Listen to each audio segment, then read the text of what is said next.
Hi, I'm Holly Ayers. Hi, I'm Vicki Roush, and we're the teen department at the Lincoln Township Public Library. Thank you for taking the time to attend our program.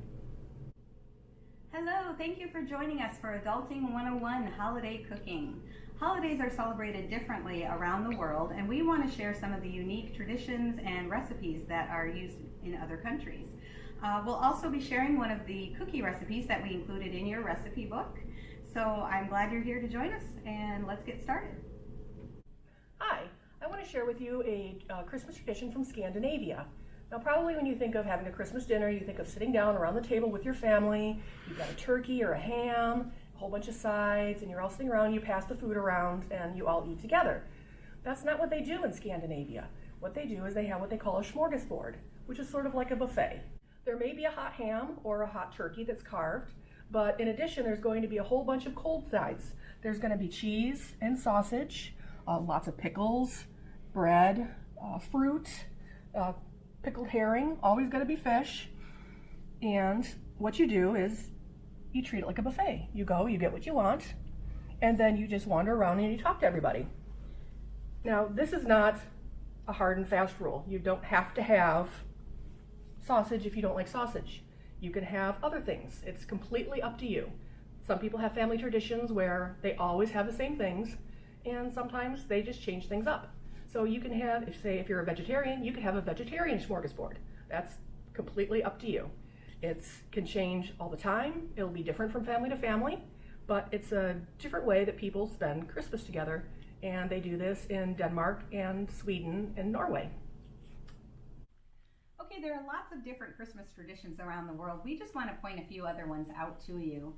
In Russia and some other countries, they actually still follow the old Julian calendar, so they're not quite on the same date that we are, and they celebrate Christmas Day on what we consider January the 5th. And Liberia, which is a country in Africa, have a little bit of a different tradition as well. They don't have Santa Claus handing presents out to the kids. They don't actually believe in Santa Claus. They believe in an old man called Bakya who goes around and hands out presents. Now in Finland, Christmas Eve is a very big deal, and families decorate trees and actually take a sauna. That would be nice. Now Japanese is one of my favorite traditions. A typical Japanese Christmas dinner is a good old bucket of KFC fried chicken. Yes, that is what I said. KFC fried chicken. Now, families will actually wait in line to pre-order buckets the week before the holiday. All right, in Italy, especially in southern Italy, there's a tradition on Christmas Eve called the Feast of the Seven Fishes, and they serve, well, 7 fish dishes. And that's one of their traditions that they follow each year. And in parts of France, they serve 13 different desserts. That's a lot of desserts. And they usually consist of fruits, nuts, and different pastries. And another one I found kind of interesting was in the Rio de Janeiro, a traditional dish they serve at Christmas time is actually Portuguese salted cod. So no ham or turkey there. Now, Italian-American families, I wanted to mention, my family has followed this tradition some years as well. They tend to serve a lasagna for Christmas dinner, or sometimes masticholi. Both excellent dishes to have as well. And of course in America, ham, turkey, prime rib, those are pretty popular dishes to serve. So, I also wanted to point out some of the books that we do have here at the library. Now, the books in the front are actually found in our junior nonfiction section. They're part of a series. And these books are excellent. They include recipes, music, crafts, and other information about traditions in different countries. And then we also have in our adult nonfiction cookbook section several cookbooks that have holiday year-round recipes, as well as specifically just Christmas recipes. There are lots of ideas. We even have craft books in our adult nonfiction section that talk about holiday crafts and homemade present ideas. So definitely worth checking out next time you're in the library. And of course, we do offer curbside service still. Hi, I'm going to show you how to make a beet salad from Australia. Now, a beet salad sounds like a funny thing to make, but Australia, because it's in the southern hemisphere, Christmas there is during the summer. And it can get very, very hot, up to like 110 degrees sometimes in some places. So a lot of times in Australia, rather than they will often have like a turkey or a ham or something like that, a traditional dinner, but they don't always. Sometimes they go to the beach. A lot of times they grill out. Usually they have a lot of like ice cream desserts, and they have cool salads because it's 110 degrees. So this is on page 5 of your recipe book. It says 1 can of cooked beets. This is actually 2 cans, so my bad. So what you do is you add the beets after you've cut them into small little pieces. Just dice them up nicely. Then you're going to add some feta cheese. Whoop.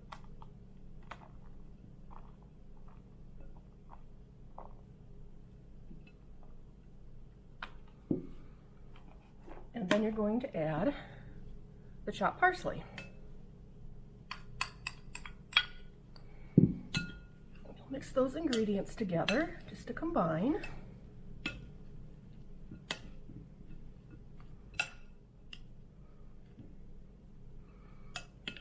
And once you've done that, you need to make your vinaigrette. So, here are 3 tablespoons of olive oil,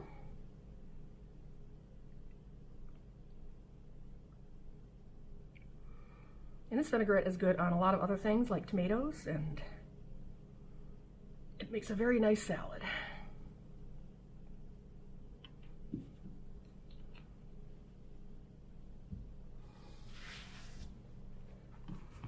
I'm going to have some lemon juice.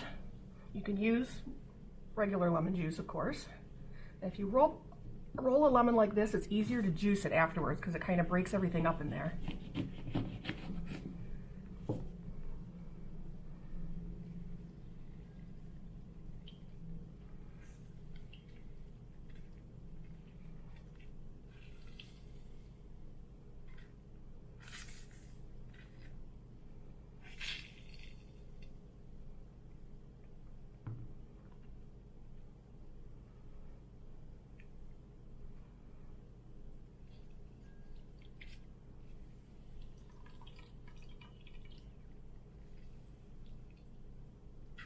That's about 3 tablespoons there. You have a couple of cloves of chopped garlic.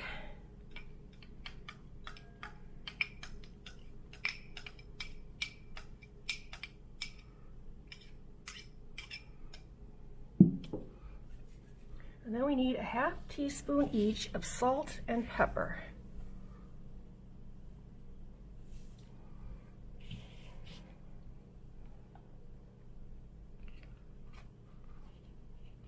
You can add more or less of these spices depending on what you like. Whisk that together until it's all combined. Look about like that. And then pour this over the beets.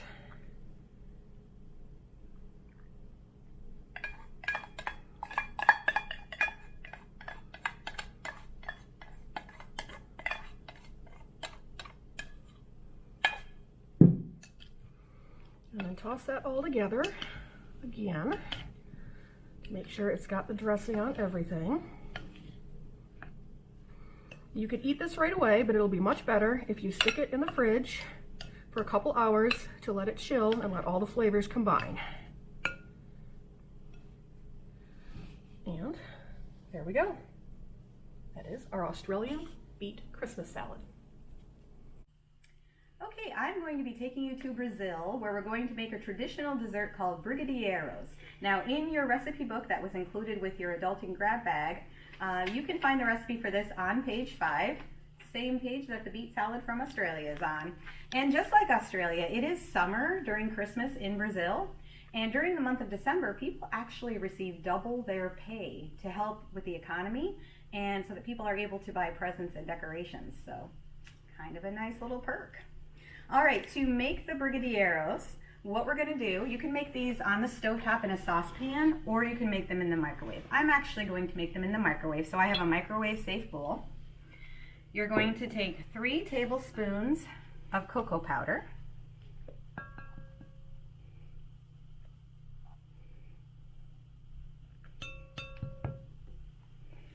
All right, we need 1 tablespoon of butter. Now it's not melted yet, but we are going to be melting it, so. Then we also need 1 14-ounce can of sweetened condensed milk. Now make sure you get sweetened condensed milk and not evaporated milk. The cans look very similar and they're stored near each other at the supermarket. It does make a difference. You do not want evaporated milk, you want sweetened condensed. We're just gonna put all that in there. All right, and I'm gonna stir it together. Don't worry about the chunk of butter, that will go away as you're warming it up. Okay, now as you can see right now, it hasn't really come together. It kind of looks messy. But what we're gonna do is we're gonna take it over to the microwave, and I'm going to cook it in 1-minute intervals on high. So for 1 minute it will cook, then I'm gonna stir it again, then I'll do another minute, stir it again, and we'll do that for a few minutes. I will let you know how many it takes when we're finished.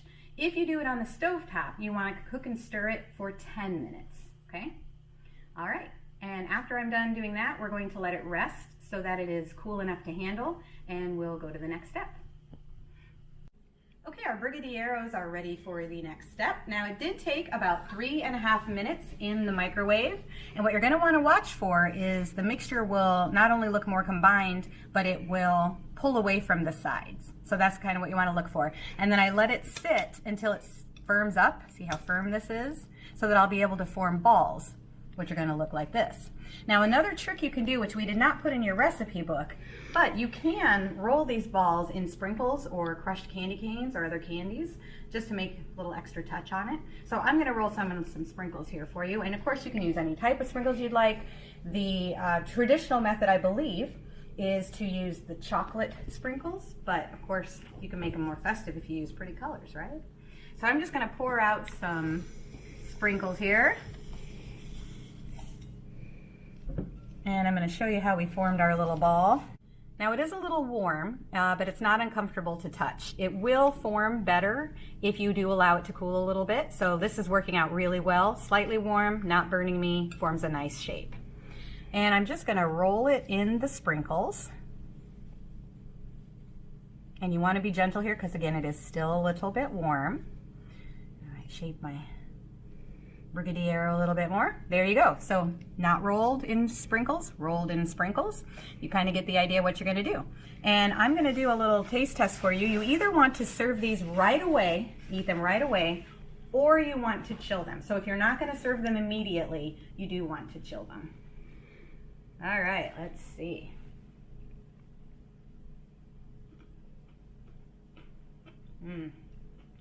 That's really good. Sweet. Of course, it has all that sweetened condensed milk in it. It's sweet. It has like a richness to the flavor, which is really delightful. I could see where chilling it would kind of change the texture a little bit, but this is a very pleasant texture as well. Almost melts in your mouth. And that little bit of crunch from the sprinkles makes it even better. So I do recommend that. And if you like peppermint candies, crush up some candy canes. That would be delightful as well. So, brigadeiros from Brazil. Hi, I'm going to show you how to make a hummus Christmas wreath. Now hummus is eaten in the Middle East. It's made out of chickpeas. You've probably all had it before. You could buy it at Meijer's, different flavors. In the recipe book on page 4, I actually gave you the recipe for homemade hummus, which tastes way better than the store-bought stuff. However, you need like a food processor to make it, and we don't have a food processor at the library. So we just bought store-bought for this. So what you need is you need a plate, and you take a bowl and turn it upside down in the center of the plate. Then you're going to take the hummus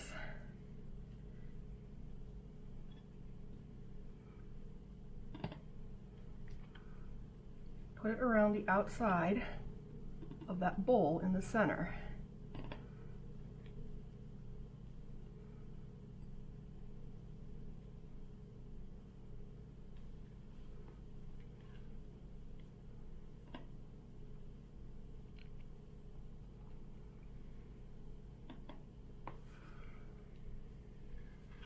It's a really easy way to make sure that the center of that plate stays clean and your wreath looks like a wreath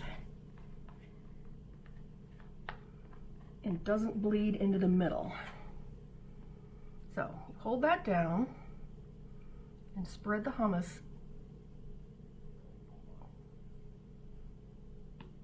around the outside of the plate.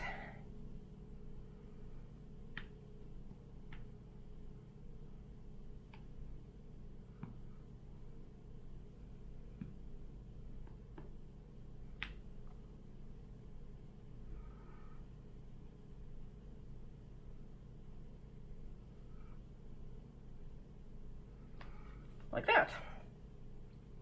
Now, it doesn't look very green like a wreath should.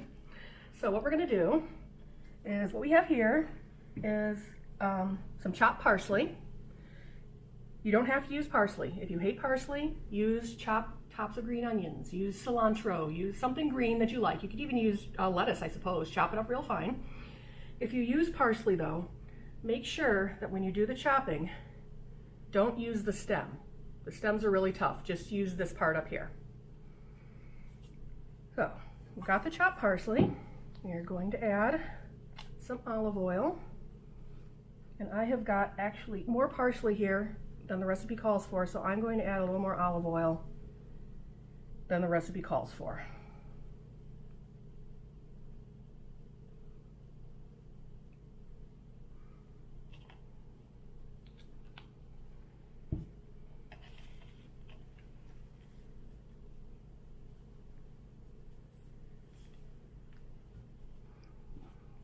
You want to mix this all up to good together.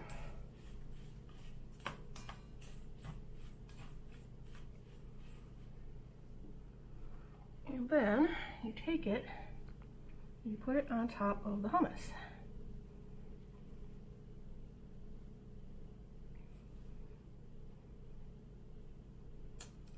Now, if you make your hummus homemade, you can add other things than it's in the recipe. You can add chopped green onions. You could flavor it any way you want. Like I said, it'll taste much better if you make it homemade. But it is just, we just couldn't do it.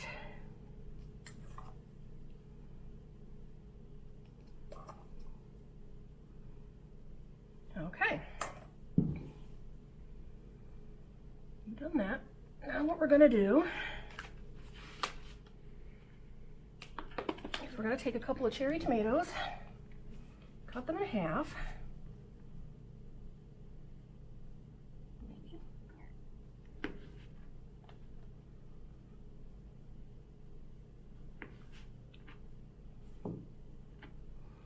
We're going to set them around so it looks like Christmas ornaments. If you want to get really fancy, you can make a little bow and put it at the bottom.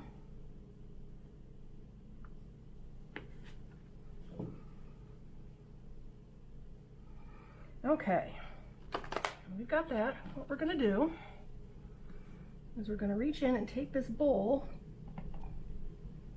maybe lift it out, turn it over, and then we'll just put pita chips in the middle of the bowl.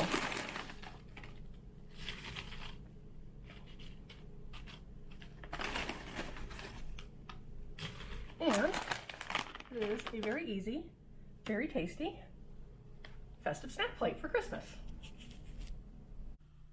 Okay, there are lots of traditional Christmas cookies that you're able to make. We did include some in your recipe book. And if you look at your table of contents, we do have it broken up with the cookie recipes at the top and then the Christmas around the world recipes underneath that. Now, if you go to page 3, we're going to show you the chocolate drop cookies. Now, this is a recipe that my family makes every single Christmas. This is a tradition in my family. To make a chocolate drop cookie, you're going to take the list of ingredients. You're going to put them in a large mixing bowl. Follow the directions. They're all laid out for you in here. They're very simple to make. Just be aware when you are mixing them that when you put in the dry ingredients, when you're alternating with the wet and dry ingredients, you want to really slowly turn your mixer on, or if you're doing it by hand, you won't have this problem. But if you're using your mixer, turn it on the very lowest setting and pulse it a little bit until it starts to combine a bit, or you will have cocoa powder and flour everywhere. So be aware of that. Now, cocoa drops, when you mix them up, it's going to look kind of like a wet chocolate mound. And I'm going to insert a picture here for you of what it looks like.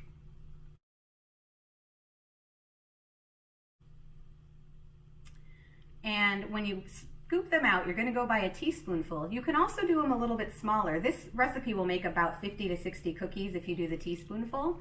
If you wanted to do it a tiny bit smaller, you could actually get 120 cookies out of this recipe, so be aware of that. It is easy enough to have the recipe because it does call for 2 eggs. You don't have to worry about having an egg. So if you wanted to make a smaller batch, you certainly could do that as well. And I'm going to insert a picture here of what it looks like before you put them in the oven.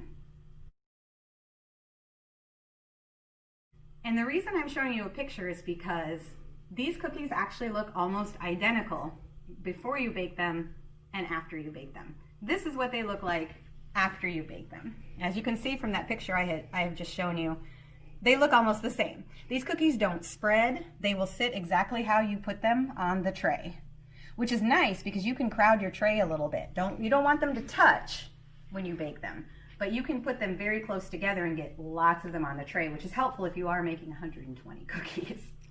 So I'm going to do a little taste test for you. Now this is a cookie with cocoa in it, not melted chocolate.